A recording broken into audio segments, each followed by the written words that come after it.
Saya suka maling-maling waktu itu, curi-curi waktu itu ke orang tua untuk jualan kantong kresek. Oh. Saya sempat down tuh 1 tahun, Pak. Saya tidak mau kuliah, saya bingung, jadi pengangguran aja. Sama orang tua saya nggak disapa gitu, dibiarin aja, dicuekin. SPD, sarjana pas di mana-mana.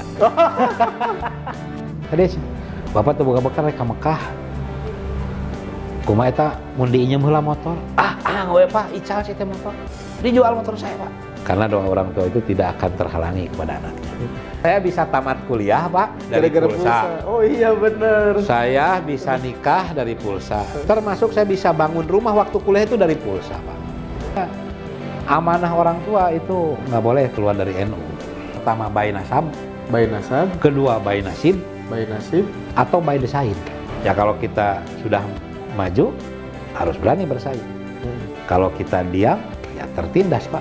Betul. Kalau kita berhenti, ya mati, Pak. Pak. Jadi saya nyupir juga, Pak, 3 tahun itu. Akulah para pencarimu, ya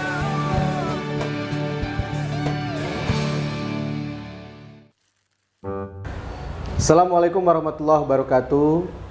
Alhamdulillahirrahmanirrahim. Assalatu ala nabi. Kembali lagi bersama saya Agung Prawoto di acara Ngopi, Ngobrol Penuh Inspirasi, yang mana program ini adalah program yang digagas oleh Lembaga Perekonomian Nahdlatul Ulama Provinsi Jawa Barat.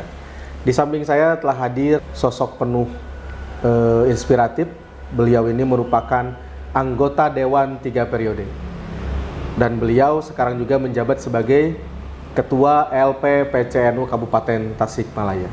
Langsung saja kita perkenalkan, ya ini Kang Haji Cecep Nur Yakin. Kang, damang Kang? Alhamdulillah. Kumaha Kang kesibukannya Kang setelah kemarin melewati masa-masa kampanye, kemudian pemilihan kan, dan dinyatakan terpilih kembali, gimana Kang? Ya, kesibukannya sekarang mengisi waktu aja sebelum pelantikan. Ya, sebelum pelantikan. Dan merasakan kecapean kemarin setahun kampanye gitu. Luar biasa ya. Nah, konon saya sempat dengar nih dari Gus Romi nih, Muhammad Rumah Hurmuzi, bahwasannya pemilu 2004 ini pemilu yang ugal-ugalan katanya Kang. 2024. Ya, karena banyaknya money politik dan banyaknya gesekan antar caleg gitu. Itu Kang Cecep rasakan nggak di lapangan seperti itu? Sangat saya rasakan. Memang pengalaman saya ikut pemilu 2014, 2019 beda lah, ada bedanya dengan 2024 kan. Ya. Seperti yang banyak politisi bilang, seperti itu memang ya sangat terasa. Mungkin karena banyak yang maunya ya, dan banyak yang berkemampuan gitu kira-kira. Oke. Nah ini Kang Cecep kan sudah yang ketiga periode Kang. Ya. Tapi uniknya Kang Haji ini partainya berbeda nih. Kan dulu Demokrat, sekarang Gerindra. Ini dari perpindahan partai ini merasa ada kesulitan tidak ketika kampanye ke konstituen ke bawah gitu? Ada banyak pertanyaan mungkin yang harus saya rasionalisasikan pertanyaan itu, dan jawabannya juga mungkin harus saya rasionalisasikan khususnya ke teman-teman, sahabat-sahabat penggerak saya ya di tiap desa gitu. Betul.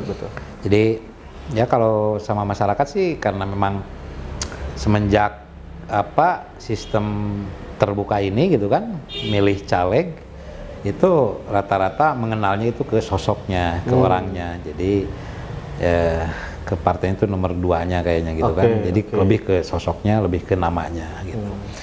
Jadi ya saya tidak ada yang dirubah, silaturahmi, komunikasi, termasuk kolaborasi lah gitu kan, dengan teman-teman yang sama-sama kontestasi dalam pemilu ini gitu. Kita ngobrol, sharing aja gitu. Nah 2014 berarti Kang ya, 2019, 2024. Nah dari ketiga ini Kang, suara gimana Kang? Trennya Kang? Alhamdulillah kalau secara kepercayaan dari masyarakat trennya naik ya. Kala itu saya 2014 pertama itu yang coblos nama itu 4.600. Lanjut periode kedua 2019 itu yang coblos nama itu di angka 8.000 ya. Waduh, 2 kali lipat aja ya, signifikan. Kurang sedikit lah, 8.000 persisnya, kurang sedikit. Nah, masuk ke periode ketiga suara pribadi saya itu di 10.000 ya. Suara pribadi? Ya, suara pribadi. dan tiap tahun ikut juga suara partainya juga naik gitu. Oke. Kalau di 2014 suara total akumulasi satu kursi, saya dapat satu kursi itu suaranya 11.300. Suara pribadi saya 4.600. 2019 itu akumulasi suaranya itu 19.000 kurang. Suara saya 8.000. Oke. Nah, hari ini suaranya akumulasinya 34.000. Suara saya 10.000. Jadi 34 berarti berapa dua kursi, Kang? Di dapil? Iya, Kang, itu di dua. dapil saya 2 kursi. Oke. Nah ini berarti betul-betul signifikan ya. Apalagi Gerindra ini termasuk partai yang mengusung Pak Prabowo ya. Iya. Dan kebetulan beliau diamanahi sekarang menjadi Presiden Republik Indonesia. Iya. Nanti dilantik bulan Oktober ya. Nah ini Kang kira-kira setelah Akang kemarin 2 periode, sekarang periode ketiga, apa sih harapan cita-cita kedepannya di periode ketiga ini? Akang mau melakukan apa untuk Kabupaten Tasikmalaya ini? Saya dari periode ke periode itu sebenarnya pada prinsipnya jadi wakil masyarakat itu adalah bersuara ya. Oke. Menyuarakan apa yang menjadi aspirasi dari warga masyarakat. Ya kompleks lah gitu kan. Ketika kita mau fokus satu itu juga nggak bisa juga, karena ketika sudah turun ke lapangan itu berbagai permasalahan, berbagai aspirasi dari warga masyarakat itu dititipkan ke kita.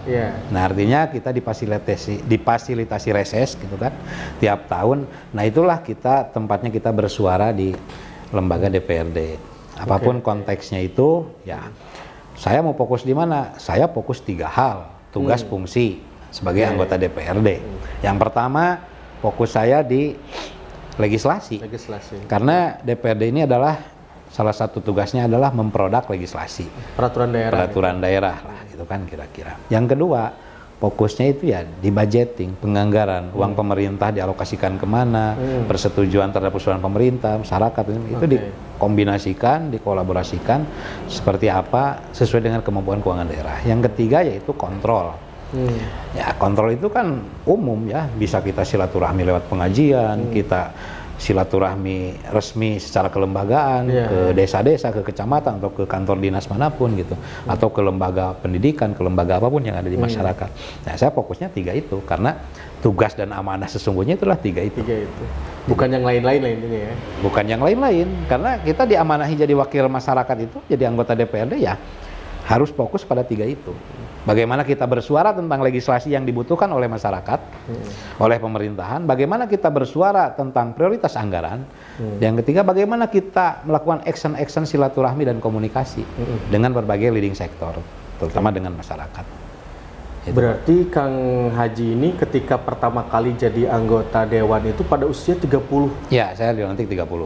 Masya Allah, teman-teman masih muda banget 30 tahun waktu itu. Itu kebayang nggak Kang bisa jadi anggota Dewan? Punya cita-cita nggak dulu gitu? Sederhana, ketika saya aktif di Ikatan Pelajar Nahdlatul Ulama, saya kan aktif di IPNU Kabupaten Tasikmalaya sampai di Jawa Barat kan. Ketika saya mau membentuk pengurus tingkat PAC atau komisariat gitu, itu di IPNU kan seperti itu. Nah, kita sering dibantu oleh senior-senior kita. Apalagi banyak senior juga yang memang udah jadi lah gitu. Jadi anggota DPRD. Saya kok terinspirasi ya, termotivasi. Besok lusa saya yang harus membantu teman-teman. Oke. Nah, di samping itu pula karena saya selain aktif juga di IPNU, saya juga mencoba merintis perusahaan dagang lah kira-kira begitu. Diajar dagang. Dan saya memang terbuka kenalan ya dari hasil khidmat di IPNU itu gitu. Jadi banyak motivasi, banyak apa gitu kan, sehingga saya berpikir harus bisa juga gitu. Dan ternyata Allah menakdirkan dan Allah membuka jalannya, tapi lucu juga jalannya gitu. Liku-liku Kang. Lucu juga gitu jalannya, kaliku gitu. Tidak seinstan yang dibayangkan. Nah itu Kang ketika periode pertama di komisi apa Kang? Saya periode pertama full 5 tahun itu saya di komisi 2. Komisi 2 itu di Kabupaten Tasikmalaya itu adalah bagian perekonomian dan keuangan. Cocok lah ya. Nah, saya di Komisi 2, saya duduk di AKD, di Badan Anggaran dan di Badan Musyawarah. 5 tahun tuh saya full. Di Bamus ya berarti. Iya, Bamus dan Banggar gitu. Komisinya di Komisi 2. Fokus masalah ekonomi, pertanian, peternakan gitu kan. Oke. Gitu. Nah, pas periode kedua? Periode kedua saya diamanahi oleh partai itu menjadi Ketua Bapemperda. Ketua Badan Pembentukan Peraturan Daerah. Oh. Saya ketuanya. Oke. Nah, sehingga banyak produk-produk hukum, terutama Perda ya yang kita fasilitasi dan kita buat. Dan memang pintu masuknya harus di Bapemperda. Kalau komisi, saya di Komisi 3 bidang pembangunan. Oke. 3 tahun, 1 tahun terakhir saya di Komisi 1 di pemerintahan. Nah, harapan Kang Haji di periode yang sekarang ini di komisi apa nih Kang? Terus ada harapan untuk jadi ketua komisi kah atau ketua DPRD kah gitu? Kalau secara jabatan saya mengalir ya, seperti air mengalir saja. Ketika ada amanah yang diberikan oleh partai, oleh lembaga, bahkan itu menjadi jalan saya dari Allah gitu, ya akan saya jalankan semaksimal mungkin. Cuman saya tidak menjadi target yang yang mengganggu kejiwaan dan perasaan juga pikiran saya untuk mengejar jabatan gitu kan. Nah, karena pada intinya kita kembali lagi kepada masyarakat, karena kita adalah lembaga DPRD, Dewan Perwakilan Rakyat. Ya, sejauh mana kita bisa berkontribusi untuk rakyat dalam pergolakan pemerintahan, APBD, kebijakan. Nah, sehingga itulah endingnya kita menjadi wakil rakyat. Jabatan itu nanti di DPRD ada jadi pimpinan, ada jadi anggota, itu sama saja. Yang penting gimana kitanya. Saya berdoa aja kepada Allah bahwa yang terbaik lah untuk saya. Karena Allah tahu kemampuan saya seperti apa, Allah pasti tahu ngasih bebannya akan seperti apa. Allah tidak akan memberikan sesuatu hal kepada yang bukan ahlinya mungkin. Betul. Kalau saya terlalu mengejar yang lebih tinggi, saya belum ahli juga kan. Nggak usah lah, kalau jabatan ini nggak usah dikejar-kejar. Mengalir aja seperti air mengalir. Yang penting kita ikhtiar. Yang penting kita berdoa, dan yang terpenting lagi kita mempersiapkan kapasitas diri kita. Supaya ketika diamani sesuatu yang memang tanggung jawabnya besar, kapasitasnya sudah ada. Dan itu bisa dipertanggungjawabkan. Kalau kita mengejar jabatan, mengejar target posisi, tapi kapasitas kita tidak dipersiapkan, ya nanti seperti apa? Mungkin produk-produknya kan nggak bisa juga dipertanggungjawabkan. Nah, itu insya Allah doanya saja dari Kang Agung yang baik-baik saja untuk saya gitu kan. Siap tentunya. Yang baik-baik aja lah gitu. Mau jabatan, mau posisi, mau karir apapun yang terbaik aja lah. Amin. Kalau ada target, orang hidup itu pasti harus punya target. Betul. Harus punya tujuan, harus punya cita-cita. Sejauh mana itu ada di dalam hati saya. Mungkin sesuai nanti dengan amalan saya, dengan ikhtiar saya, dengan langkah-langkah yang saya lakukan gitu kan.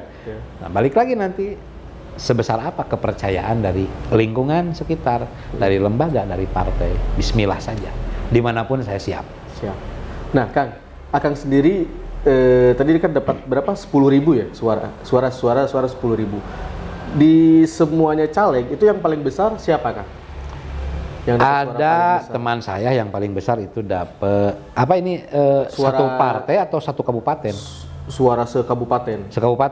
Yang tapi perorangan gitu. Yang paling besar itu istrinya Pak Bupati. Itu 20.000 suaranya. Oh, beliau DPR RI itu? Enggak, DPRD Kabupaten, Dapil 1, iya. Istrinya Pak Bupati, Ibu Haji Ai namanya. Wah, itu kayaknya rekor kayaknya DPRD Kabupaten itu suara segitu. Ya bisa dibayangin lah istrinya Pak Bupati. Kalau saya kan bukan suaminya siapa-siapa, bukan anak siapa-siapa juga gitu kan. Iya. 20.000 ya? 20.000. Masya Allah. Nah, kalau partai yang pemenang? Kalau partai pemenang, partai saya Gerindra. Partai kita. Berapa kursi kan? Itu 9 kursi. 9 kursi. Total dapat suara hampir 206.000 ya sekabupaten. Oke. Nah, ini kita kan teman-teman, kebetulan acara ngopi ini juga kita disponsori oleh A Lot of Coffee Al-Fathu. Jadi A Lot of Coffee ini adalah kopi terbaik ya yang ada di Jawa Barat, khususnya di Kabupaten Bandung. Oh gitu. Itu Kang Haji Andris. Dicoba dulu, Kang. Sponsor ya? Sponsor Al-Fathu, Kang. Luar biasa. Terima kasih Kang Haji Andris. Luar biasa nih rasanya ini. Gimana, Kang? Enak nggak, Kang?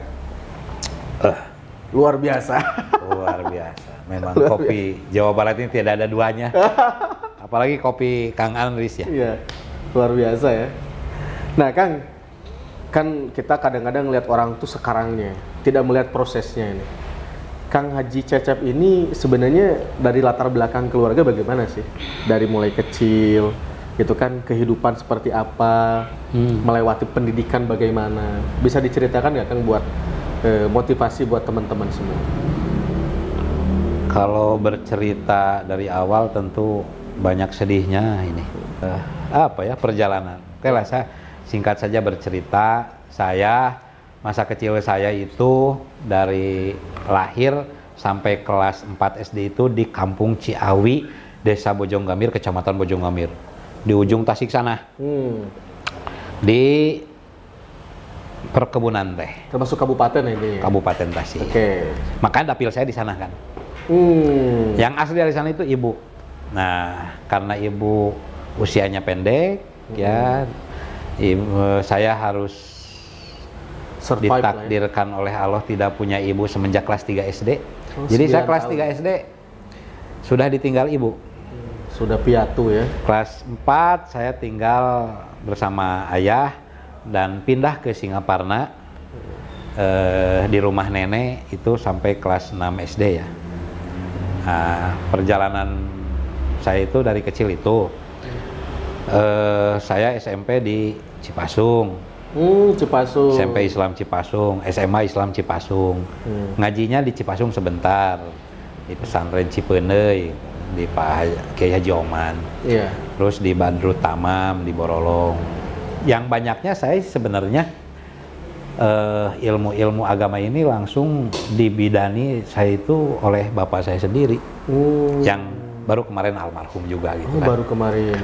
Udah 100 harinya lah kurang lebih. Jadi saya itu unik juga ya, kalau dulu saya nggak kebayang akan jadi anggota DPRD juga, karena yang ada di pikiran saya itu saya ingin menjadi pengusaha. Justru cita-cita dari kecil itu ya? Dari kecil, makanya saya kalau dulu kan di Bojonggamir itu ada pasarnya itu 1 minggu 2 kali, hari Senin sama hari Kamis. Saya suka maling-maling waktu itu, curi-curi waktu itu ke orang tua untuk jualan kantong kresek. Kalau libur sekolah itu saya mau jualan kantong kresek karena saya akan dapat margin, akan dapat untung. Kresek unyil dulu. Iya. Saya suka jualan itu. Kalau pas hari Senin sama Kamis ada libur sekolah. Pas satu saat saya ketahuan, saya dimarahin sama ibu. Ngapain kamu jual-jual itu? Ada yang bilang ke orang tua. Karena saya ingin punya uang sendiri. Cita-citanya seperti itu. Singkat cerita, lulus SD, saya masuk SMP. Nah, mungkin karena memang saya tidak punya lagi ibu ya, jadi kemandirian itu sudah tercipta semenjak ya ibu tidak ada. Ya kadang saya nyuci sendiri gitu kan, lagi SD. Sendiri. Kadang kalau lapar, kalau nggak ada ibu kan, bapak kan suka nggak ada di rumah kan, kemana gitu kan.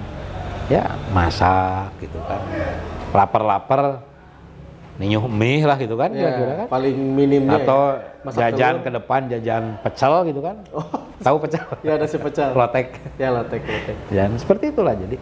Nah, maka terbentuk kemandirian itu semenjak SMP, yang faktanya itu semenjak SMP saya itu tidak sama orang tua tidak dikasih jajan.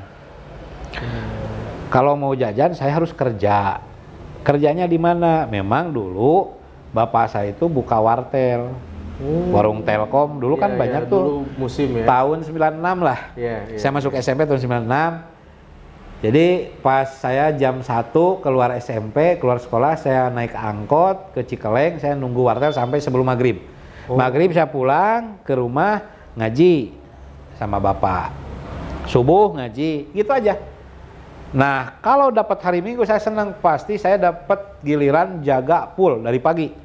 Otomatis dong, upahnya itu, upahnya lebih besar daripada pulang sekolah gitu. Dan saya dulu masih ingat sama bapak itu dikasih porsi 300.000 per bulan. SMP itu? SMP. Wah, besar loh Kang, segitu Kang. Alhamdulillah. Zaman dulu besar. Karena kerja saya kan. Kerja SMA, saya juga masih kerja, cuman sudah katakanlah ini sebagai apa ya, yang memegang Cabang. beberapa wartel gitu, dipercaya. Manajer lah Jadi ya. ngontrol gitu apa tuh bahasanya? Iya, manajer berarti. Manajer. Manajer. Kalau bahasa kerennya manajer. Iya, manajer. Nggak tahu saya kalau dulu apa gitu. Yang penting ya nama kontrol we cenah kali itu ka dieu. Iya. Taburuhna sakieu cenah gitu. Nah, kebelilah motor Pak gitu kan. Oh. Beli motor sendiri Pak. Apa tuh motor? Motor apa? Honda Grand. Oh, keren. Honda Grand dulu. Saya beli Honda Grand. Punya motor. Keren. Jual lagi saya punya F1 ZR gitu. Dari hasil itu Pak. Nah, cuman saya ketika masuk ke SMA itu kan tahun 99 ya. Iya. 99 besar sekali ingin menjadi pengusaha itu lebih besar lagi. Sampai saya tidak mau meneruskan, sempat tidak mau sekolah. Wah, bahaya nih kalau tidak mau sekolah. Tapi saya paksain sekolah. Dan alhamdulillah bisa sekolah juga, masuk SMA Islam Cipasung. Kerja masih di wartel 2002 sampai 2002. Lulus SMA-an Itu wartel masih? masih ada. Oh. Masih ada. Nah, terus saya difasilitasi oleh orang tua, saya tidak boleh meneruskan itu di Indonesia. Oh, kuliah. Harus kuliah di luar. Karena apa? Karena ada paman saya juga kuliah di luar. Ada anak uas saya juga kuliah di luar. Jadi inginnya bapak saya juga, karena saya ngomong mau terus jadi pengusaha, takutnya bapak saya itu takut saya nggak mau kuliah, nggak mau sekolah kayaknya. Makanya harga mati harus ke sana Pak. Kemana itu? Timur. Saya harus ke Timur Tengah, harus ke negara Saudi. Oh, Arab Saudi. Bekas universitas paman saya. Harus meneruskan ke sana. Saya difasilitasi paspor sama visa. Yeah. Nah, tetapi mungkin karena takdirnya belum baik buat saya ya kira-kira. Allah mungkin tahu yang terbaik. Saya gagal berangkat Pak. Apa tuh? Kenapa kan bisa? Jadi 2002 itu dulu sedang gencar-gencarnya teroris. Oh. Maka pernah ada penamaan terhadap kita itu adalah sarang teroris, benar nggak? Betul. Benar nggak? Betul. Dulu tuh 2001, 2002. Sehingga visa tulab itu, visa pelajar itu nggak keluar Pak. Jadi kalau visanya pekerja Keluar. takut apa-apa kan? Kira-kira begitu. Iya. Nah, artinya saya gagal berangkat Pak. Mungkin karena apa ya, nggak tahu faktornya apalah gitu kan. Gitu. Saya sempat down tuh 1 tahun Pak. Saya tidak mau kuliah, saya bingung, jadi pengangguran aja. Sama orang tua saya nggak disapa gitu. Dibiarin aja, dicuekin. 2002 bertepatan dengan itu bapak saya itu merintis bikin sekolah. 2002 itu. SMP Asopa namanya. Oke. Kalau yayasan udah ada. Alamatnya di mana tuh? Di Kampung Cilampung Hilir, Desa Cilampung Hilir, Kecamatan Padakemang, Kabupaten Tasikmalaya. SMP Asopa Ya. 2002 bikin sekolah kan. Saya nggak ditanya Pak. Saya nggak diarahin buat apa. Akhirnya saya mikir, saya harus kuliah. Saya harus kuliah. Dan saya kalau kerja di wartel itu saya terus nggak putus kerja. Karena wartel 2002 itu sudah mulai redup, 2003 apalagi gitu kan, pas saya masuk kuliah. Sudah masuk HP ya, handphone. Nah itu, saya masuk ke Universitas Siliwangi di Tasikmalaya, ke Unsil. Karena saya ingin ditanya lagi oleh orang tua, saya bingung mikir jurusan Pak. Iya. Sisi lain saya senang ekonomi, Iya. di sisi lain ayah pendidikan ya. di keluarga sedang merintis pendidikan. Iya. Kebayang nggak sama Pak Agung? Iya. Saya nyari Pak ke Unsil yang menjadi fakultas keguruan dan ilmu pendidikan yang ada mata kuliahnya ekonomi apa, saya lihat-lihat semua. Ternyata dapat juga namanya pendidikan ekonomi. Oh, ada. IPS ada ternyata. Oh, ada ya? Ada. Fakultas keguruan dan ilmu pendidikan, Jurusannya pendidikan? jurusan pendidikan ekonomi. Oh, baru dengar saya. Ada itu di UPI juga ada. Di tiap universitas pasti. Gelarnya SPD. nanti? SPD. Sarjana pas di mana-mana. Sarjana pas di mana-mana. Saya, Pak, punya tabungan sedikit, saya masuk ke Unsil, daftar. Berapa tuh, ingat gak dulu daftar berapa? 1.600.000 kalau nggak salah. Mahal juga ya? Swasta kan, Pak? Karena saya kuliah juga 2012 1.600.000 kan? Iya. Itu akan tahun 2000? 2003. Wah, termasuk mahal juga ya? 2003. Saya punya tabungan lah, saya masuk, Pak, bismillah lah hola. Masuk saya ke Unsil. Ambil fakultas keguruan dan ilmu pendidikan. Saya akan jadi guru. Saya bisa nanti ngabdi kan? Iya. Nggak tahu, Pak. Pak saya nggak tahu saya masuk kuliah. Setahun baru saya ditanya, kuliah di mana? Unsil. Buka duit di mana? Ayah, Pak, tabungan gitu kan. Saya berpikir dari sana. Saya jualan pulsa, Pak. Oh. Wartel agar redup. Jual pulsa. Saya jualan pulsa. Ini all on apa? All operator itu ya? Saya pertama jualan pulsa karena modalnya terbatas, saya masih voucher, Pak. Oh, voucher PC.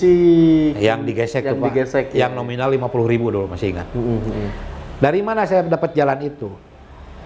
Ada seseorang tetangga, tetapi dia itu santrinya paman saya.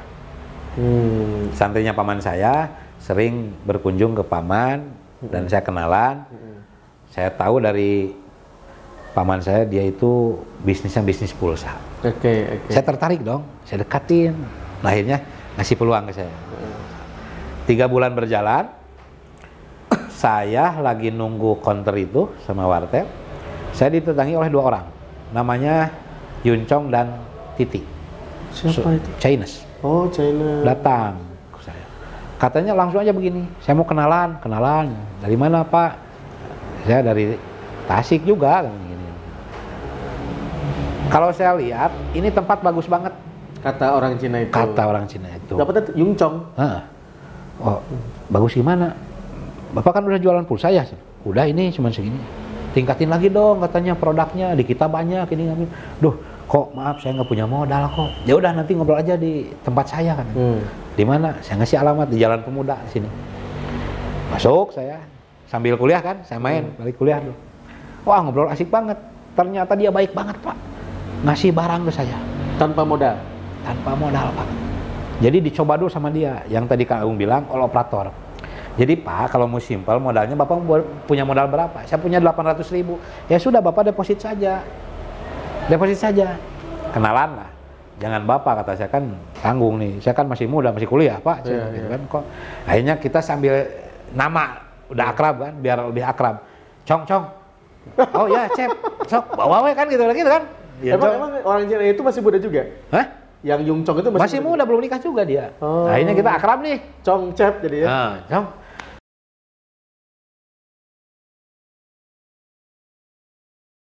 Mau hajian kan? Dulu hajiannya pertama 87 sama almarhum ibu. Iya. Oh, Bapak 87 udah hajian. Nah, Bapak kan nikah lagi nih kan, punya istri lagi. Dia berangkat lagi 2004. Bapak saya tuh udah lunas semua ongkos, tapi tidak punya bekal. Ya memang harus Ngomong ke saya kan punya motor. Nah, gerawan ke dia, Bapak tuh buka bekal rek ka Mekah. Kumaha eta mun diinjem heula motor? We Pak, ical sih teh motor. Dijual motor saya, Pak. Dipakai bekal haji ke sana. Oh. Sampai 3 hari mau berangkat manggil ke saya.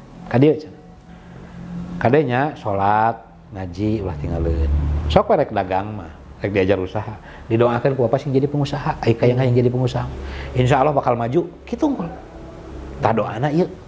Oh, dikasih doa. Dikasih. Amalan. Dikasih Pak saya. Beda santri NU mah. Jadi karena Bapak saya itu adalah seorang mentor saya, guru saya. Iya. Selain orang tua ya. Karena saya terus terang, saya dididik langsung oleh orang tua. Bahkan dulu kan sekarang ada pengajian online kan. Ada pengajian online sekarang kan. Iya, ada video call apa gitu kan, telekonferensi.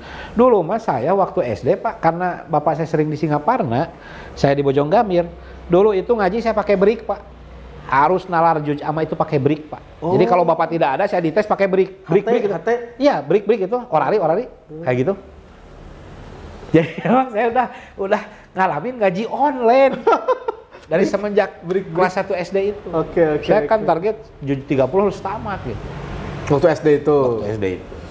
Dan saya pernah jadi juara nalar Juj Ama tingkat kabupaten, hafiz juara Quran, ketiga. hafiz Quran. Lagi kelas 1 SD, Pak. Yes. Kelas 1 SD. Ikutan musabaqah Jadi tilawah. juara kecamatan, tingkat ke kabupaten saya juara 3 di Bandung Jaya. Kelas 1 apa kelas 2 SD lah, saya masih SD gitu. Jadi dulu pernah ngaji online juga gitu. Jadi untuk saya seorang sosok ayah ini sosok yang memang menjadi mentor saya, Luar guru biasa. saya, jadi konsultan saya. Betul. Dalam bisnis, dalam politik. Betul.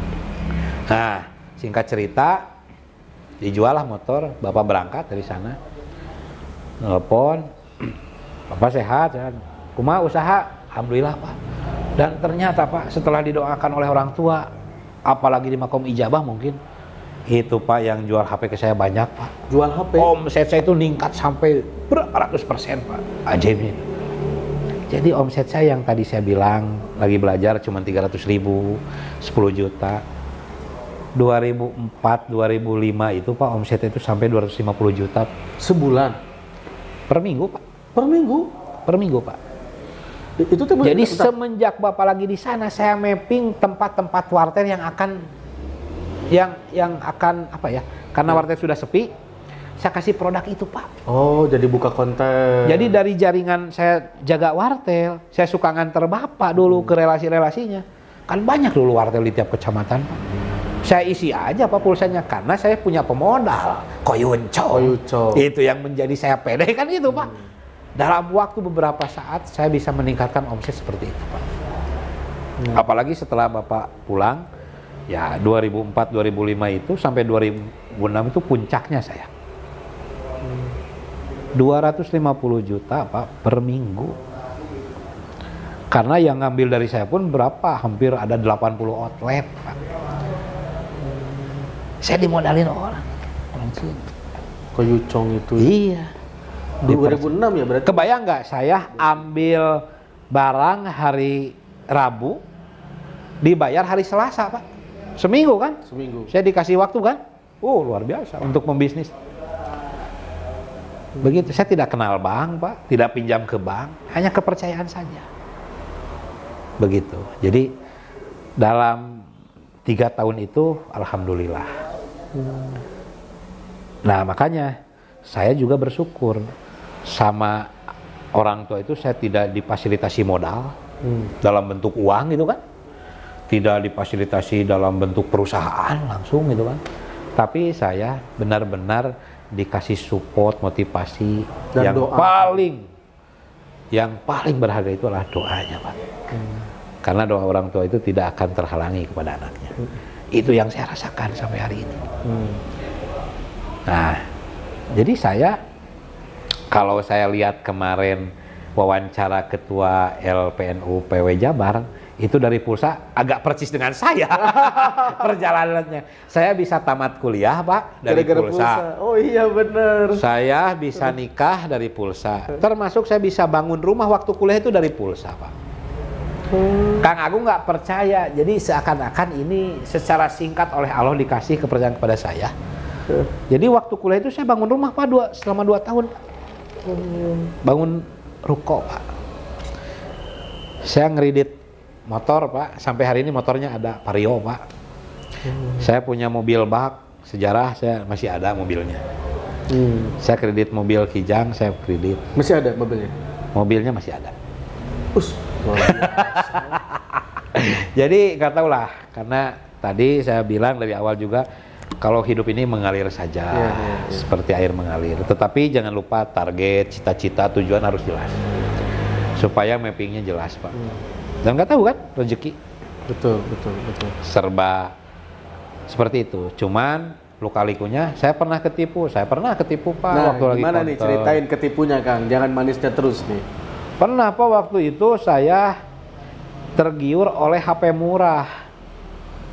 Oke. Ada yang nawarin HP 10 unit, harga 1.600.000 per unitnya. Kan harga pasarannya hampir 2,5 juta, 3 juta. Berarti Akang juga selain jual pulsa tuh udah jual beli HP juga ya? Nah, seiring dengan perjalanan itu, Semenjak Bapak pulang dari sana, konternya saya gedein. Karena dimotivasi juga. Gedean atuh cenah dagang teh. Kata Bapak. Kata Bapak teh geus alus dagang teh. Ah, bismillah. Saya ngeling lagi dengan tukang aksesoris. Saya ngeling lagi dengan tukang HP. Termasuk saya juga punya seorang saudara sepupuh keluaran SMP, tapi dia masuk SMK gitu kan. Dia ulet lah orangnya gitu kan. Ya saya kursusin. Oh, buat servis. Nah, akhirnya 6 bulan dia beres servis, dia muka servis di tempat saya. Oke. Jadi dalam jangka 3 tahun itu saya bisa buka servis HP, jual beli HP, aksesoris, udah gede lah kira-kira. Dengan waktu 3 tahun itu, Kang. Karyawan berapa banyak tuh karyawan? Dulu Iya, ketika pas itu. karyawan saya itu 5. Terus tadi ketipunya gimana tadi HP? Nah, ketipu itu HP ketipu. Jadi karena HP-nya ditawarin murah dengan sejenis itu, ya akhirnya HP-nya nggak ada gitu kan, uang nggak ada. Oh, ditransfer dulu uangnya. Dikasih Pak uangnya. Uangnya dikasih. HP-nya jelek-jelek semua. Oh, HP-nya ada, cuma jelek-jelek semua gitu. Jelek-jelek semua. Itu. Aduh. Ketipunya di sana kalau di pulsa. Alhamdulillah yang lain-lainnya lancar lah. Termasuk ada, karena kan saya jual pulsa lagi ke konter-konter ya, yang lain ada yang ngambil deposit, ada yang tidak bayar, ada yang ini bon, nota tidak lunas juga ada lah. Gitu. Oh, sama Kang Haji itu diutangin. Iya, karena udah deket, nantilah uangnya, tapi enggak gitu. Nantilah uangnya enggak, pas ditagih cuman sebagian, numpuk gitu. Jadi sampai sekarang ada yang tidak selesai juga. Sampai sekarang. Ada. Waduh, udah 20 tahunnya. Ada. Okay. Saya itu sampai 2000 bisnis pulsa itu enak-enaknya sampai 2008 lah. Nah, itu kenapa kok turun? Apa dulu alasannya yang bisa? Mungkin sudah banyak fasilitas ya untuk membeli pulsa, bisa di ATM, di online pun juga bisa gitu, di HP sendiri kan. Jadi memang sudah dimudahkan fasilitasnya sehingga saya tidak begitu konsen dan fokus untuk mengurusi bisnis itu lagi. Terus pesaing mungkin juga ya? Pesaing lebih banyak gitu. Terus kejenuhan juga kayaknya? Iya, mungkin karena saya udah tamat kuliah, saya juga berpikir yang lain ya. Berpikir yang lainnya itu karena tadi akses saya aktif di IPNU gitu kan, banyak akses pejabat, saya tergiur jadi pemborong. Oh, Saya masuk ke asosiasi Askindo. Langsung saya dikasih jabatan sekretaris Askindo Kabupaten Tasikmalaya. Saya bikin CP terasik dalam dunia proyek. Jadi 2008, 2007 saya tamat kuliah, 2008 saya ngerintis CP Gudang Kurnia namanya. Apa itu kok Gudang Kurnia itu filosofinya apa itu? Gudang Kurnia itu perusahaan saya awal. Dulu Wartel namanya Gudang Kurnia. Oh, nama wartelnya. Nama konternya juga terkenal kalau di wilayah Priangan Timur karena saya terbaik penjualan Telkomsel Priangan Timur, selalu juara kan ya. Dalam 3 tahun itu, nama saya konter itu GK. GK itu singkatan dari Gudang Kurnia. Maka lanjut sampai sekarang Pak, Gudang Kurnia. CV-nya itu, PT juga mungkin ya? PT udah ada, PT Gudang Kurnia Jaya Utama PAM. Gitu. GK ya? GK. Kayak saya kira Golkar. Gudang Kurnia. Jadi rentetan ceritanya seperti itu. Jadi ya saya sangat percaya ketika orang yang mengamalkan dan mencari ilmu itu dijamin oleh Allah Subhanahu Wa Taala. Oleh Allah dijamin segala-galanya. Terbukti saya yang paling merasakan, saya lagi kuliah, di segala sesuatu dijamin oleh Allah. Tetapi balik lagi kepada niatnya, karena saya niatnya ingin mengabdi kepada orang tua, kepada lembaga, ya saya cocokin jurusannya. Jurusan pendidikan ekonomi, jadi bisa jadi guru. Jadi semenjak 2004 Pak, saya itu ngabdi Pak di sekolah. Honorer. Jadi guru honorer Pak.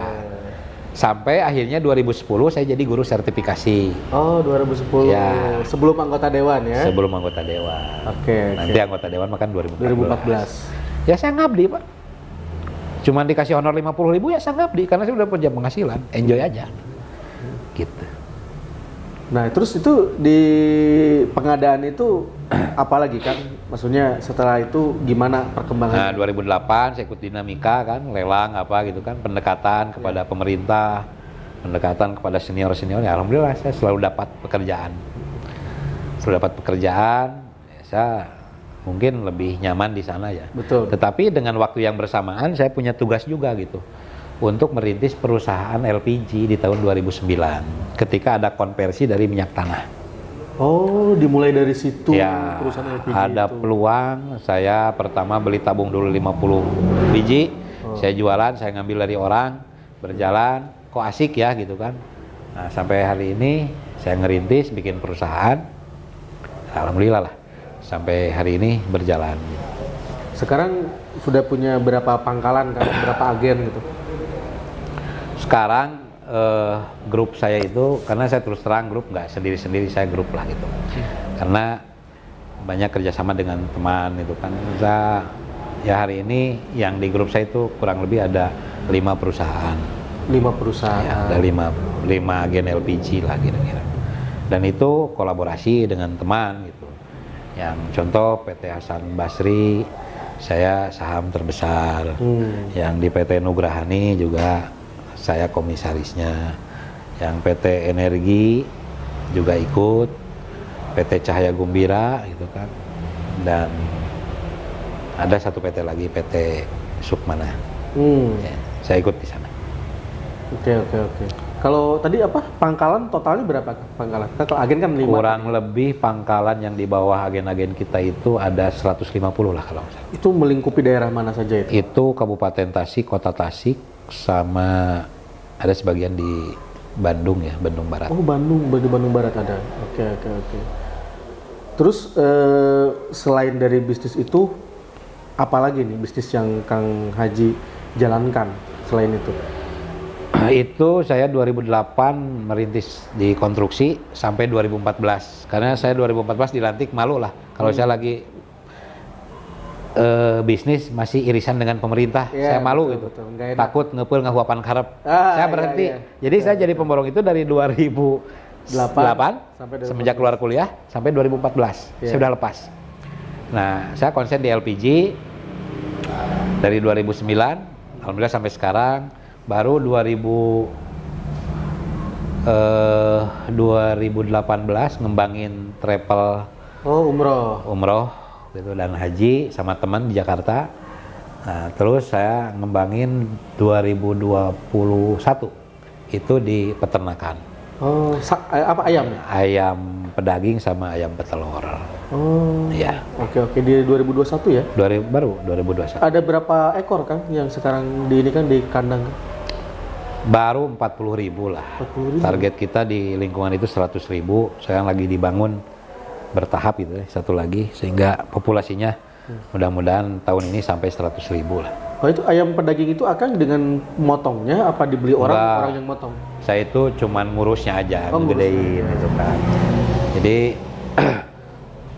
kita kerjasama dengan pertama dulu dengan Carun Popan, sekarang dengan PT New Hope.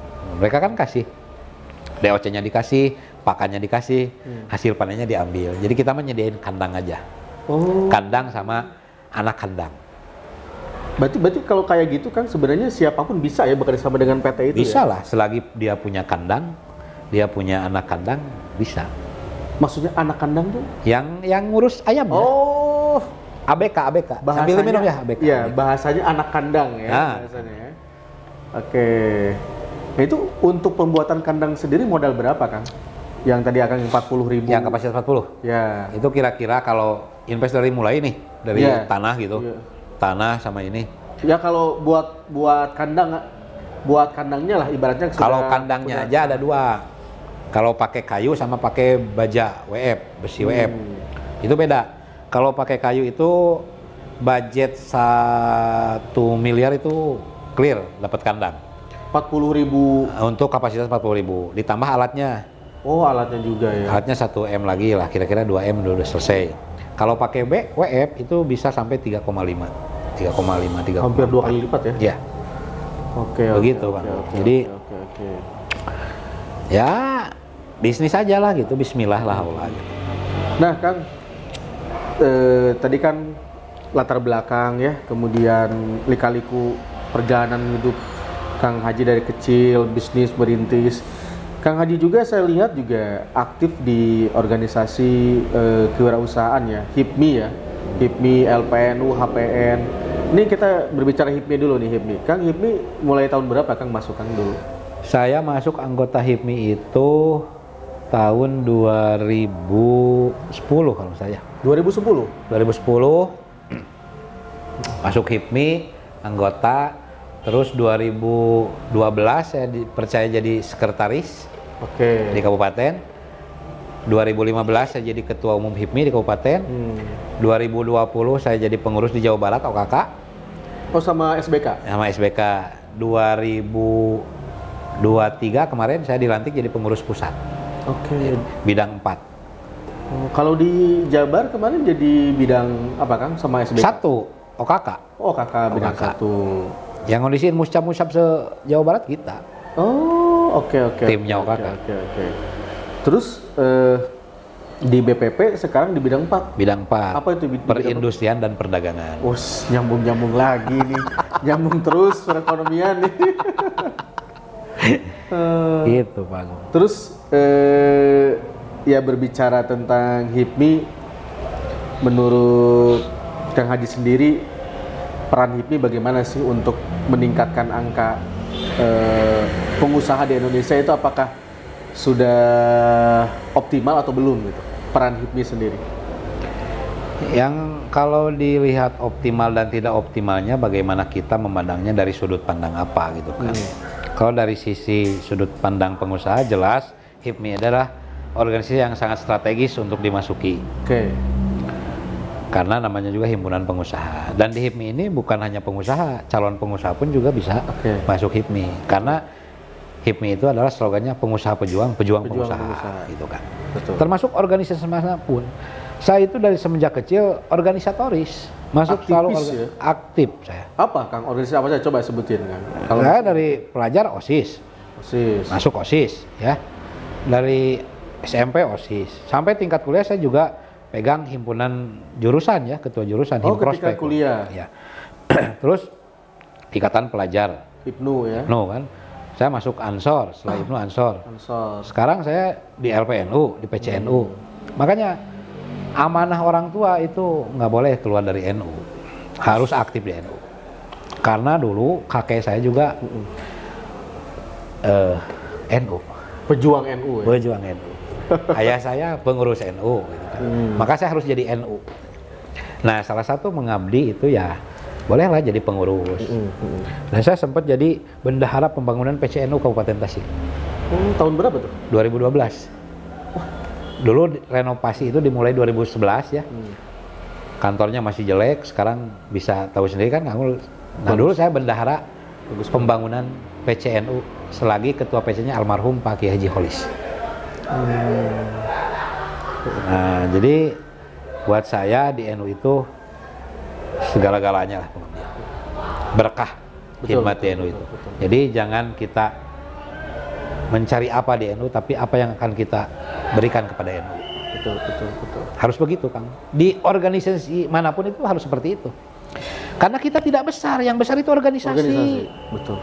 NU itu tidak besar, kita belum tentu besar, Pak. Makanya apa yang bisa kita kontribusikan untuk Organisasi. NU, untuk organisasi, untuk HIPMI. Saya aktif di Kadin juga, wakil ketua Kadin Kabupaten Tasik. Kadin Kabupaten. Saya menjadi di kabupaten sekarang udah menginjak tahun keempat jadi ketua Kormi. Apa itu Korninya? Kormi itu adalah olahraga tradisional, Pak. Oh. Komite Olahraga Masyarakat Indonesia. Oh, ada ya? Ada KONI, ada Kormi. Oh, oke. Kalau KONI mah prestasi, kalau Kormi mah rekreasi. Dan saya baru saja kemarin jadi ketua umum PBPSI Poli, Pak. Oh, Kabupaten Tasik. Kabupaten Tasik. Oh, sekarang sudah merambah ke olahraga ya sekarang ya? Kayaknya udah lama di olahraga. Oke. Aktif di olahraga, jadi pengurus PBPSI, jadi ketua harian, hari ini jadi ketua umum. Ya kalau saya lihat juga Kang Haji di postingan-postingannya suka golop juga ya, suka olahraga golop gitu. Alhamdulillah lah. Alhamdulillah ya. Alhamdulillah. Ngisi waktu. Kalau ada relasi rekan Iya, gitu kan, iya. kita ikut main. Oke. Untuk ini aja Pak, untuk apa? Pergaulan, Iya, untuk membangun akses gitu Iya, kan. iya. Kita kan sebagai pengusaha dan politis harus supel juga Pak, harus humble juga kan. Iya. Harus bisa masuk lah kemana-mana. Betul. Politisi harus bisa masuk kemana-mana, Iya. termasuk pengusaha pun juga. Betul. Kalau tips-tips Kang, ini pasti banyak yang ingin belajar bisnis ya. Menurut Kang Haji Cecep sendiri, sebenarnya apa sih tips menjadi seorang pengusaha itu? Tipsnya apa gitu? Kita harus punya apa gitu? Yang dekat-dekat aja mencontohnya. Kita kan umat Nabi Muhammad. Sudah jelas lah. Imam kita itu Kangjeng Nabi. Kangjeng Nabi itu jujur. Amanah kan?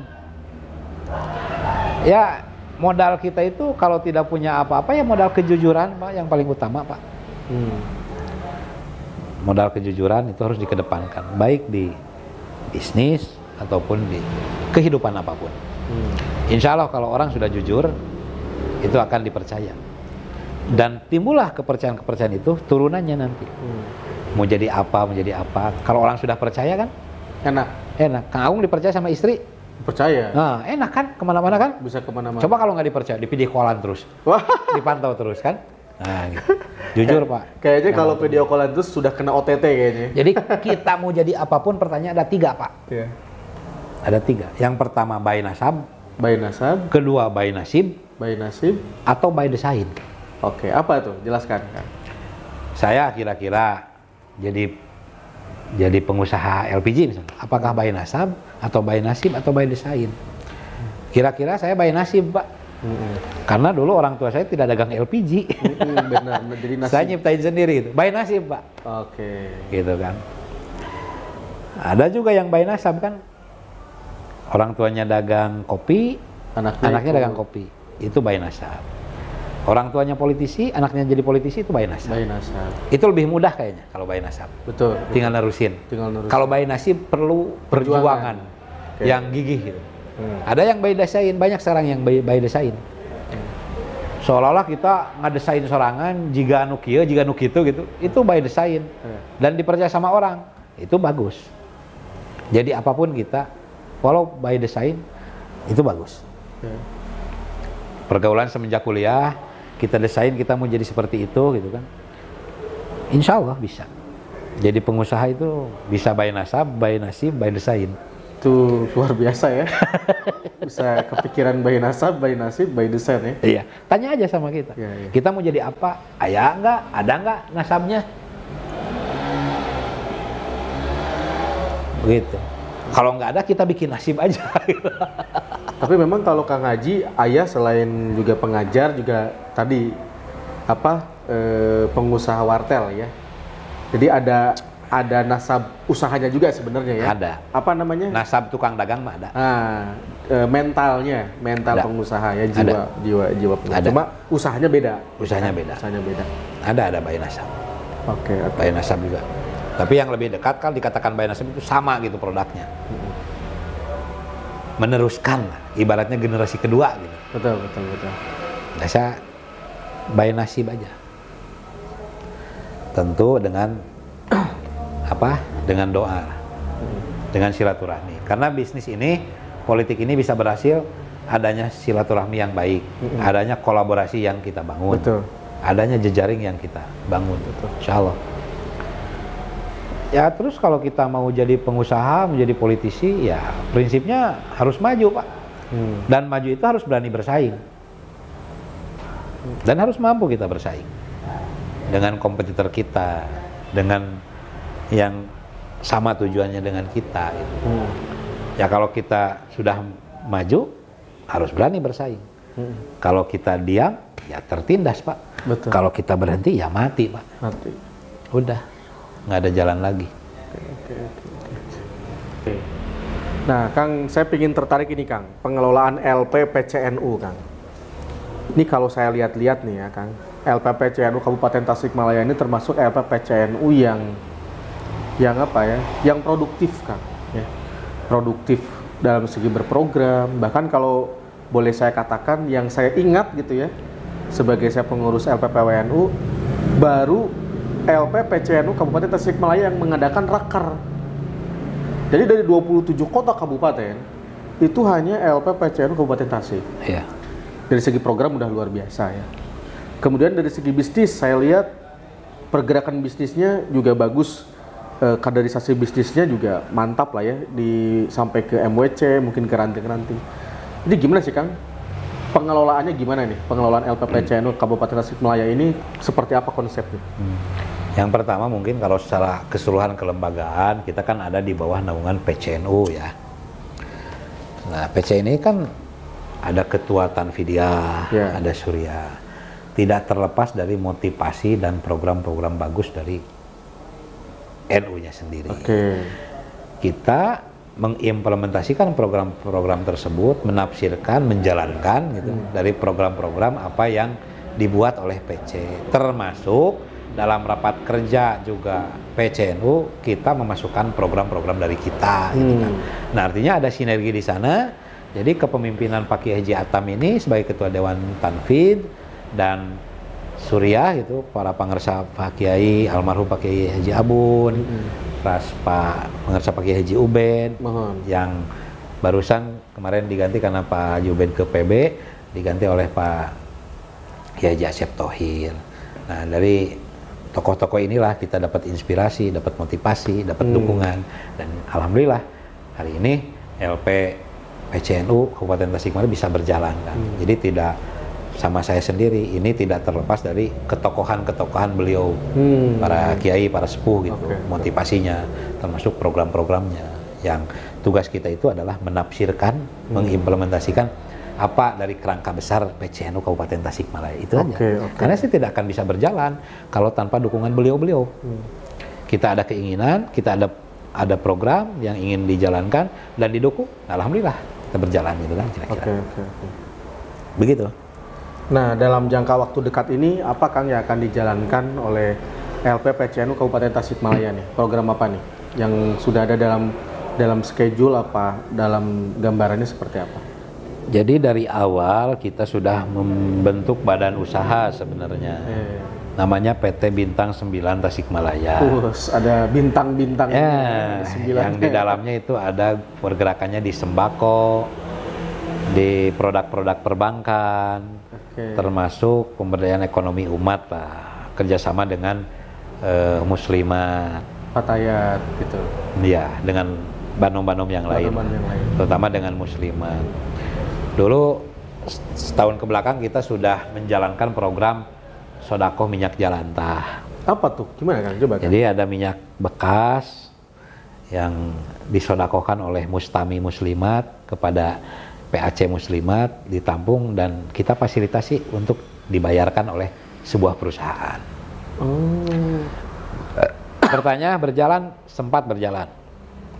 Yang sekarang memang tidak begitu berjalan karena mungkin kondisi ya apa dan sebagainya, tapi berjalan juga gitu. Yang kedua masalah sembako, kemarin kita sudah mencoba, kita paket sembako di hari raya dan itu berjalan lah bersama para MWC, banom yang lain gitu.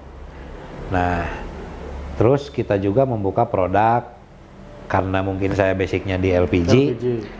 Tidak ada salahnya saya memberikan kemanfaatan secara peluang kepada warga Nahdien untuk yang membuka pangkalan-pangkalan LPG. Dan ini ada juga yang sudah berjalan. Contohnya di Kecamatan Tanjung Jaya itu oleh Fatayat itu berjalan. Yang lain-lainnya ke depan mungkin saya akan mengoptimalkan aja program yang sudah dijalankan. Tidak muluk-muluk lah. Bagaimana kepengurusan kita ini sampai 2025 tahun depan itu programnya bisa berjalan, bisa dijaga gitu, dan mungkin bisa ditingkatkan. Betul. Ya mudah-mudahan juga nanti bisa kolaborasi dengan LPPWNU, Kang ya. Nah, itu yang saya harapkan. Seperti itu kolaborasi karena suatu keniscayaan itu harus kita jalankan kolaborasi antara PC, PW dengan PB. Karena sesuai dengan hierarki pemerintahan juga kan seperti itu. Ya alangkah baiknya sih konsep-konsep yang dari PCNU juga bisa diakomodir oleh PW, bisa difasilitasi, atau ada bahkan program turunan dari PB, dari PW untuk kita laksanakan di kabupaten. Gitu. Bahkan ini mungkin ini juga kan salah satu bentuk kerjasama ya antara LPPWNU dengan LPPCNU Kabupaten Tasikmalaya. Ini Kang Haji kita sudah suplai tas kulit. Ini asli dari kulit. Ini ada embossnya Lembaga Perekonomian Nahdlatul Ulama Kabupaten Tasikmalaya. Wis. Nah, ini salah satu program kerjasama Ya. Kang ya antara LPPW dengan LPPCNU Tasikmalaya. Nah, ini juga selain itu Kang, LPPWNU itu kita juga ada program selain perusahaan jaket kulit ya. Jadi jaket kulit ini tidak hanya tas Kang, jaket, ada sarung tangan, Ya. ada topi, Ya. ada sepatu, Ya. sabuk, pokoknya semua dari atas kepala sampai kaki itu semuanya diproduksi dari kulit. Oh iya. Itu kita bekerja sama dengan perusahaan Cool and Calm di Garut, Garut, di Bandrek, Ya. itu dengan Haji Ujang Rahma. Kemudian kita juga sudah MOU Kang juga dengan tadi A Lot of Coffee ya, dengan Kang Haji Andris. Beliau juga ada program unik Kang, namanya Es Kopi Indonesia Kang. Ini nanti kali-kali akan kalau ke Bandung harus mampir nyobain es kopinya. Ya. Ini pun kita akan jadikan kemitraan yang mudah-mudahan bisa di 27 kota kabupaten nih, es Bagus. kopi Indonesia Iya. ini. Oke. Unik lah pokoknya. Kemudian kita juga Kang sudah MOU dengan Kang Ali Abdurrahman, itu pengurus LPPW juga. Ada dua program yang menarik juga Kang ini. Namanya Apa Bosku. Bosku itu belajar usaha sambil sekolah atau kuliah. Jadi Kang Ali ini melihat peluang bahwasannya banyak generasi muda yang ingin belajar usaha tapi tidak ada wadahnya nih. Kadang-kadang semangatnya tinggi, modal susah. Yeah. Semangatnya tinggi, wadahnya nggak ada. Semangatnya tinggi, jaringannya nggak ada. Nah Kang Ali ini membuat Bosku lah. Jadi belajar usaha sambil sekolah atau kuliah. Jadi bagaimana LPPWNU ini akan memberikan beasiswa gratis kuliah kepada seluruh calon-calon mahasiswa-mahasiswi di Jawa Barat khususnya. Tapi juga selain dari itu juga akan diberikan pembelajaran wira swasta. Bahkan langsung diajarkan bagaimana cara usaha dari Bosku itu. Yeah. Nanti program itu berkembang ke MWM, Maslahah Wal Mursalah. Nah, nanti itu Kang Haji Cacap bisa nanti ngobrol-ngobrol panjang lah tentang program itu. Siap. Kemudian LPPW juga Kang, kita juga ada program kerjasama MOU sudah dengan Raja Sembako Jawa Barat, yaitu Kang Haji Agus Ahen Koswara. Beliau itu punya PT Ahen Anugrah Indonesia. Itu beliau memproduksi minyak goreng, garam, gula pasir, gula kawung, air mineral, pokoknya segala macam bentuk sembako ya, termasuk beras, bapokting lah, bahan pokok penting. Itu menarik itu. Beliau memproduksi, dan itu pun akan coba kita pasarkan ke 27 kota kabupaten. Kita sudah MOU juga. Oke. Kemudian Kang, kita juga sudah MOU dengan Raja Ikan Nusantara. Nah, ada Nusantara-Nusantaranya nih. Jadi Raja Ikan Nusantara ini yaitu Bapak Haji Rukman Jaya. Beliau ini adalah seorang pengusaha ikan, pengusaha perikanan lah. Beliau siap mensupport untuk program ini Kang, distribusi ikan ke pesantren-pesantren se-Jawa Barat. Dari mana itu? Dari Bandung. Bandung. Dari Pasar Ciroyom dan Pasar Caringin. Pesantren kan butuh ikan Kang, ya. Ya. Kan untuk makan santri kan kadang-kadang ayam, ada ikan, ya, ada sayur, Ya. gitu kan. Nah ikannya akan coba kita pasarkan lewat Raja Ikan Nusantara ini, lewat Pak Haji Rukman. Apa saja sih?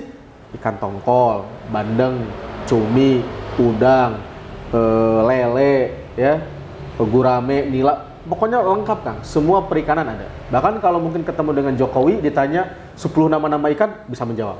Dapat sepeda.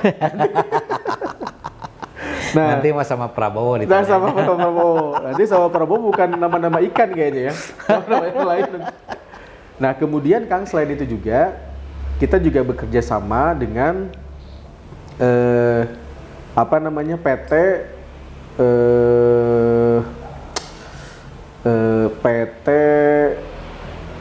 Perihal Baso Nusantara. Jadi kita juga ingin menawarkan konsep franchise yang murah ya kepada teman-teman NU di bawah. Itu bagaimana caranya kita bisa mendapatkan franchise murah perihal baso, dan basonya itu enak Kang. Jadi Kang Haji Cacap kalau ke Bandung nanti harus nyoba tuh. Nelpon Kang Agung pokoknya. Iya ke harus Bandung. wajib baso. Antar ke yang tadi kopi, baso, Baso, gitu semua. ya, semuanya. Jadi seharian lah kita nyoba. Siap. Benar nggak? Betul. Nah, betul. nanti dikumplitan lagi. Betul. Jadi kita nanti warung sembako tiap kabupaten kota, Iya. ya, baso, es kopi. Es kopi. Nah, nanti kita bikin lagi agen LPG tiap kabupaten Waduh, kota. masya Allah, masya Allah, masya Allah. Bener nggak? Betul. Habis tuh semua sembako. Betul, Kang. Dikuasai oleh NU kan? Oleh NU. Nah, tapi jangan lupa nanti kita untuk kegiatan-kegiatan NU kita sisihkan gitu kan. Betul. Dari kegiatan-kegiatan bisnis kita ini gitu. Ya untuk pengembangan Nahdlatul Ulama Iya. secara keseluruhan. Untuk memperkuat lah gerakan-gerakan NU gitu kan di daerah. Betul. Wah, luar biasa nih teman-teman semua. Ternyata obrolan kita kayaknya 1 jam lebih nih Kang ya. Ini sudah banyak banget ya. Banyak hal yang kita dapatkan ya. Banyak hal yang ini Kang Cecep sangat inspiratif sekali ya. Kisahnya ternyata tidak beda jauh dengan ketua kita Mas Haji Purnomo, yaitu di Pulsa ya. Kemudian juga main di pengadaan. Sedikit dulu di LPG saya 3 tahun Pak jadi supirnya. Oh. Jadi 2009 sampai 2012 itu saya jadi supir. Karena karyawannya masih terbatas, cuma 2. Jadi kalau yang pegang mobil kecil saya ngampas kemana-mana kan, ngirim-ngirim barang. Yang pakai truk supir. Nah digilir saya pakai truk, dia pakai mobil kecil. Jadi gitu Pak. Jadi saya nyupir juga Pak 3 tahun Masya itu. Allah, Masya Allah. Dan pernah ketipu juga, beli tabung nggak ada kayak beli HP kemarin. Nah, kebayang kan dapat kredit dari Mandiri gitu kan. Uangnya langsung ketipu semua gitu, pakai beli tabung. Di Tadeo tabungnya nggak ada. Berapa ini? Apa? Berapa puluh juta waktu itu? 150 juta. Pak. Masya Allah. Nggak ada. Ternyata. Gaib Pak. Ternyata ya. Katanya kan juga pernah jualan bakso. Pernah saya jualan Gimana bakso. itu? Gimana itu bakso? Itu, ya itu 2010 tuh. Saya kan ada, jadi yang bekas counter itu dulu udah nggak produktif lagi. Saya buka bakso. Bikin sendiri apa? Mie bakso GK Pak. Bikin sendiri Pak. Gudang apa? tadi? Gudang Kurnia. Gudang Kurnia. Mie bakso GK. Sama saya ngambil barang es cendol Elizabeth sama goyobon. Di Bandung. Enggak, di sini ada cabangnya di sini Tasik. ada. Oh, tapi kalau bakso mah bikin sendiri. Bikin sendiri. Ada orang daerah saya yang suka bikin mie sendiri, bakso sendiri. Dia yang bikinnya, saya yang dagangnya. Itu berapa lama itu proses bakso itu? Ada 3 tahunan saya dagang bakso. Lama juga ya. Sebelum jadi dewan. Sambil ngerintis LPG itu kan, LPG 2009. Iya. Berbarengan, 2010 bakso gitu kan, berbarengan. Oke, luar biasa ini Kang Haji, ini bisa Sempat saya dagang bakso. macem-macem berarti ternyata ya. Ya karena bisnis harus dicoba Pak. Betul, Coba aja dulu, gas aja dulu, curhat belakangan gitu kan. Yes. Itu kan kalau anak muda seperti itu. Ya alhamdulillah mendapatkan sesuatu kan yang halal gitu Pak lah. Ya ini sejalan dengan Dahlan Iskan. Dahlan Iskan tuh punya punya quote dia itu. Jadi habiskan jatah mudamu, jatah gagalmu semudah mungkin. Nah ya.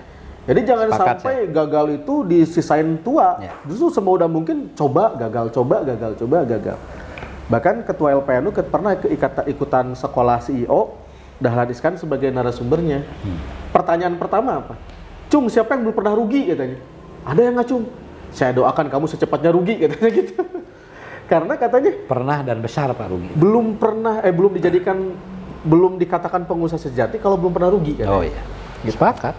Pasti itu ya, berarti pengusaha yang berhasil dan sukses itu pernah rugi, pernah ditipu, pernah ketipu, pernah dibohongin karyawan juga pernah gitu kan ada. Jadi error-error itu pasti kita lewati gitu.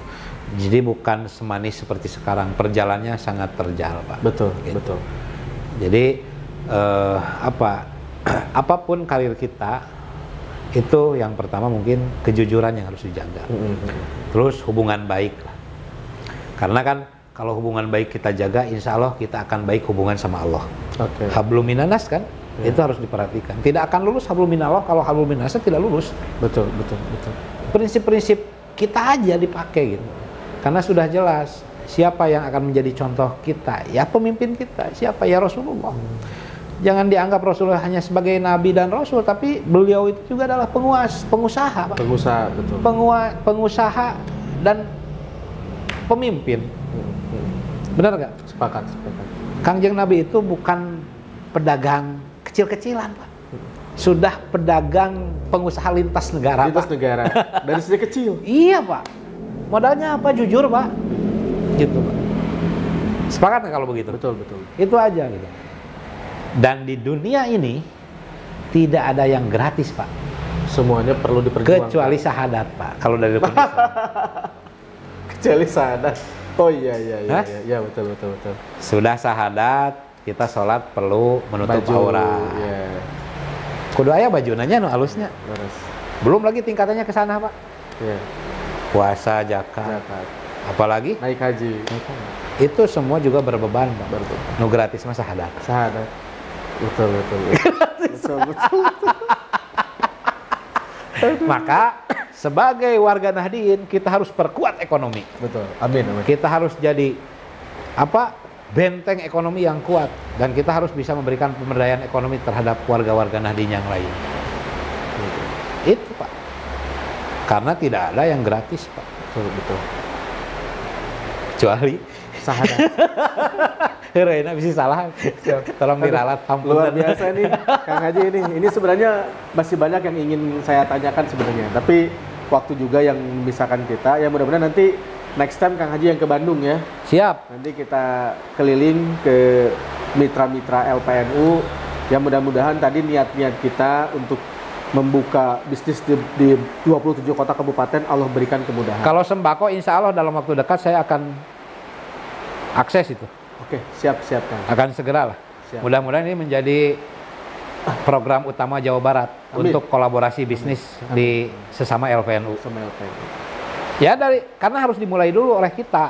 Kalau tidak ada yang memulai ya tidak akan ada yang ikut. Tidak pernah ada yang ikut. Betul. Harus dimulai dulu. Betul. Dan kita harus berani maju, harus berani bersaing dengan yang sudah ada. Betul, betul. Itu prinsip hidup.